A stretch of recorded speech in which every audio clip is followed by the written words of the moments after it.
So something interesting happened recently, which was Penguin was watching the Jerome character, who is sort of a Joker stand-in in a way, and he really didn't like the way he operated. And it sort of, I think, illustrated how different these two criminal masterminds' approaches would be. Could you just talk a little bit about that and about what the Penguin thought of that? Definitely. Well, I think, the line that he says is, he's criticizing Jerome and says, it's just chaos for chaos sake, which is very illuminated because Penguin is all about order, and he feels very powerless when there's chaos.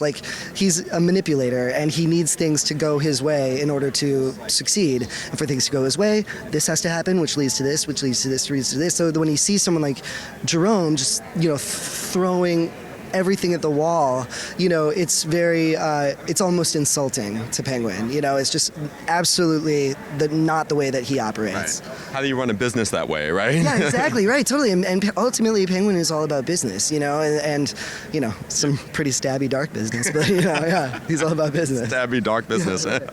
So he also is, he's got what he wanted. He's in control now.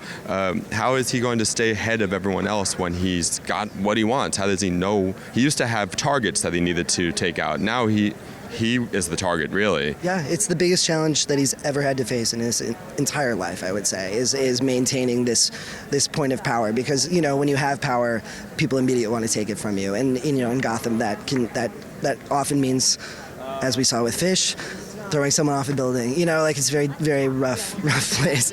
But yeah, I mean, so he it's a huge challenge for him because all of his tool set, as we saw in the first season, is all about being manipulating behind the scenes, under the radar, going behind people's backs.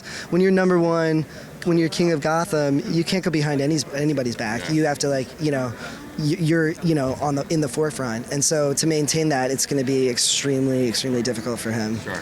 And I know in the next episode, which airs this week, something not so great happens to him. And I know we don't want to spoil it, but maybe you can just talk about where that path is leading him as well. We again in the first season we saw a lot of vulnerability in Penguin, and and in a way we will see that even more because the things that are most close to him, are in danger of going away forever. And so, out of that vulnerability, out of the lowest place, that's when in order to survive, that's when he will become the most ruthless. And that's when we'll start to see more of the Penguin that we all grew to know, who was basically, monstrous. Yeah. And so, out of that heartbreak, that's where that comes from. Sure. Yeah. All right, well, thank you so much. Thank you. It's always a pleasure What a to talk to you.